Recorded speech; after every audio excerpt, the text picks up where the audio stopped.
Hello दोस्तों, नमस्कार। मैंने आपको बताया था कि कुछ ही दिनों में मैं हिंदी के वीडियो भी अपलोड करने वाला हूँ। आज आपके लिए पहला वीडियो लेकर आया हूँ जिसमें आपके हिंदी व्याकरण से रिलेटेड भाषा या वर्ण विचार के बारे में हम सीखेंगे। सबसे पहले हमें यह पता करना कि भाषा क्या होती है। हम मुंह से बोलकर या लिखकर अपने मन की बात दूसरों के सामने जब प्रकट करते हैं वो भाषा कहलाती है।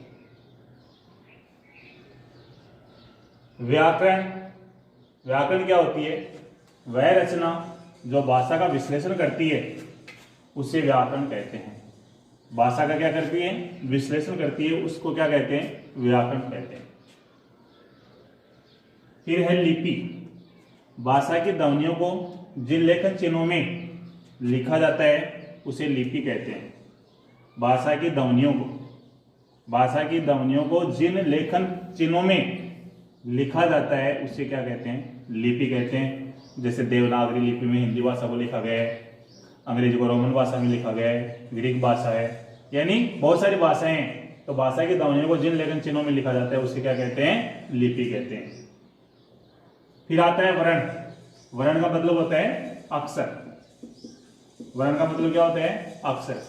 भाषा की वह छोटी से छोटी इकाई जिसके टुकड़े नहीं किया जा सकते, जिसको डिवाइड नहीं किया जा सकता, जिसको बांटा नहीं जा सकता, जिसके टुकड़े नहीं किए जा सकते, उसको क्या कहते हैं? वर्ण या अक्षर कहते हैं।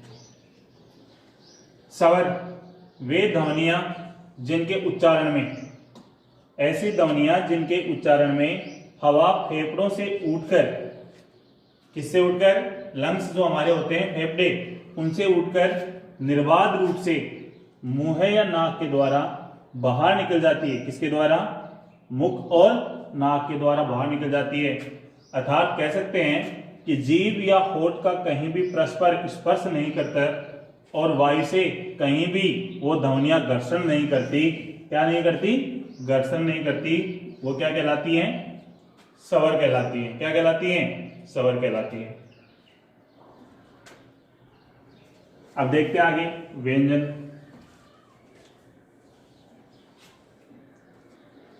मैं आपको बता दूं हिंदी में वर्णों की जो संख्या है वो 44 है। 11 स्वर और 33 व्यंजन है। वैसे टोटल 48 वर्ण माने गए हैं, लेकिन शुद्ध रूप से कितने हैं? 44, जिसमें 11 क्या है? स्वर शामिल है और 33 क्या है? व्यंजन शामिल है। स्वरों की संख्या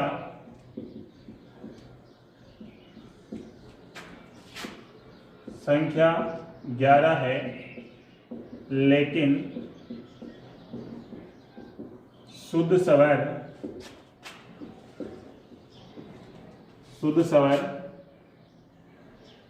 10 ही माने जाते हैं। री जो कि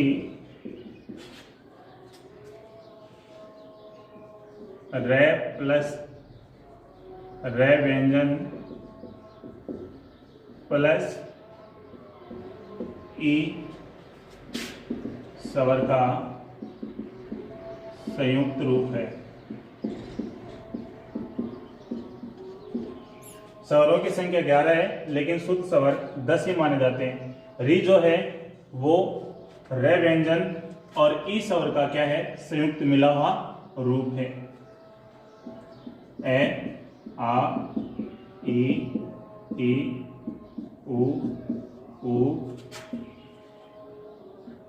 ए, आई,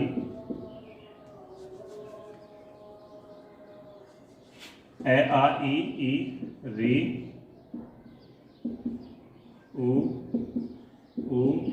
ए, आई, ओ, आओ। कितने हुए? 1 2 3 4 5 6 7 8 9 10 11 स्वर है, जिनमें से री क्या है? एक संयुक्त रूप है। किसका? रे व्यंजन और ई स्वर का। तो वैसे शुद्ध स्वर कितने हुए? 10।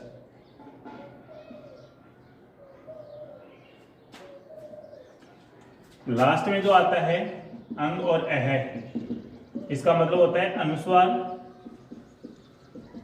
और इसका मतलब होता है विसर्ग।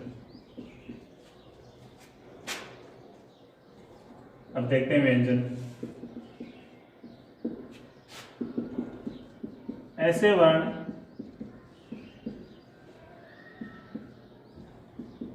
जिनको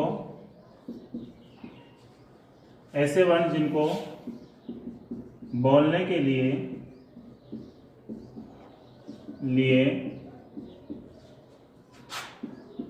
स्वरों की सहायता ली जाती है। ऐसे वर्ण जिनको बोलने के लिए स्वरों की सहायता ली जाती है उसे व्यंजन कहते हैं। अर्थात हवा फेफड़ों से निकलती है, हवा फेफड़ों से रुक रुक कर बाहर आती है। हवा फेफड़ों से रुक रुक कर बाहर आती है, उसको क्या कहते हैं? व्यंजन। और व्यंजन कितने होते हैं? टोटल 33 होते हैं।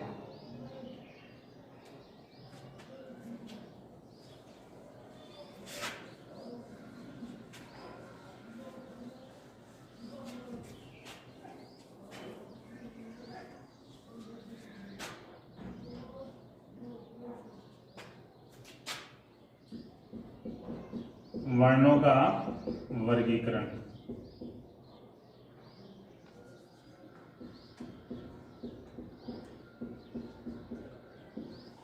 वर्णों का वर्गीकरण।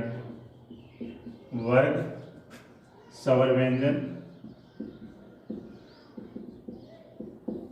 और ध्वनि नाम। क वर्ग बात करें हम तो इसमें ए, आ और क वर्ग पूरा, ए, आ, क वर्ग पूरा और है। और इसके ध्वनि का नाम होता है कंठे, जो कंठ से बोले जाते हैं। च, इसमें छोटी ई और बड़ी ई। और च वर्ग पूरा, च वर्ग पूरा, स और ये, इसकी ध्वनि का नाम है तालव्य। क वर्ग में ए, आ, क वर्ग पूरा है, जिसकी ध्वनि का नाम है कंठे। च वर्ग में ई छोटी, ई बड़ी, च वर्ग पूरा, स ये और तालव्य। फिर ट वर्ग में, ट वर्ग में री, ट वर्ग पूरा और क्या आता है? स और र, स षट्कोण वाला स और र। ध्वनि का नाम क्या है? मूर्धन्य। ध्वनि का नाम क्या है? मूर्धन्य। फिर त वर्ग, त वर्ग, इसमें त वर्ग तो पूरा आता है और ल से आते हैं साथ में, ल से। और ध्वनि का नाम क्या होता है? दंते।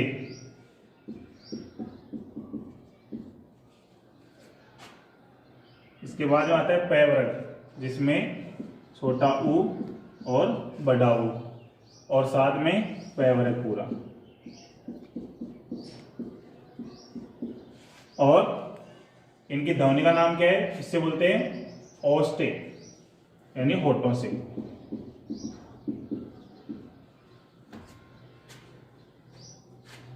एक आता है ए और ए। इनकी बात करें हम तो इनका उच्चारण होता है कंठे और तालव्य को मिलाकर। किसको मिलाकर? कंठे और तालव्य को मिलाकर। वह है, इसका उच्चारण होता है दंतोस्ते, दंत और ओस्टे को मिलाकर, दंतोस्ते। एक होता है ओ और आउ, इनका उच्चारण कौन सी ध्वनि से होता है? कंठोस्टे, कंठ और ओस्टे को मिलाकर।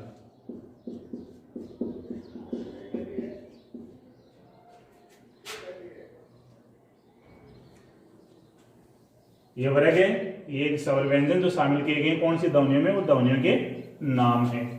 इनका उच्चारण इस प्रकार की ध्वनि में होता है।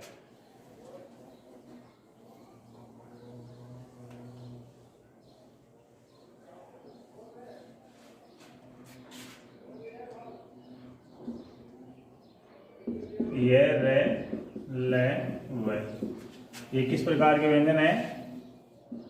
अंतस्थ व्यंजन है।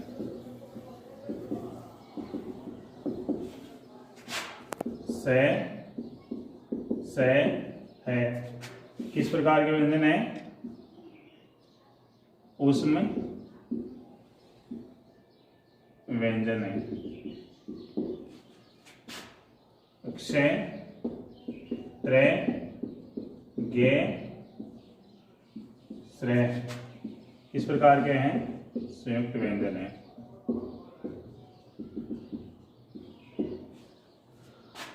और कैवरक, चैवरक, टैवरक, तैवरक और पैवरक, इनका जो अंतिम 5वां अक्षर होता है, जैसे हम बात करें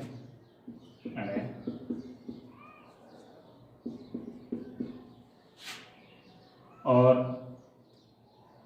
कैवरक का 5वां, चैवरक का, टैवरक का, तैवरक का और पैवरक का, ये क्या है? नासिकीय व्यंजन है। नासिकीय व्यंजन है। ये रेलवे क्या है? अंतस्थ व्यंजन है। से क्या है? उसमें व्यंजन है। क्षेत्र गे श्रेय क्या है? संयुक्त व्यंजन है। अणे अणे अणे और नय में और क्या है? नासिकीय व्यंजन। यानी जो कैवरक, चैवरक, टैवरक, तैवरक और पैवरक के जो अंतिम 5वें अक्षर होते हैं वो क्या होते हैं? नासिकीय व्यंजन, जो नाक से बोलते हैं। क्षेत्र गे श्रेय जो संयुक्त व्यंजन है, इनका विस्तारित रूप और जो स्वर 2 प्रकार के होते हैं, दीर्घ स्वर और ह्रस्व स्वर। और संयुक्त व्यंजन जो है कौन से वर्णों से मिलकर बने हैं, इनके बारे में हम चर्चा हिंदी व्याकरण वर्ण विचार के पार्ट 2 में हम नेक्स्ट वीडियो में विस्तारित रूप से इनका अध्ययन करेंगे। दोस्तों, हिंदी व्याकरण का ये वीडियो आपको कैसा लगा कमेंट में जरूर बताना। धन्यवाद।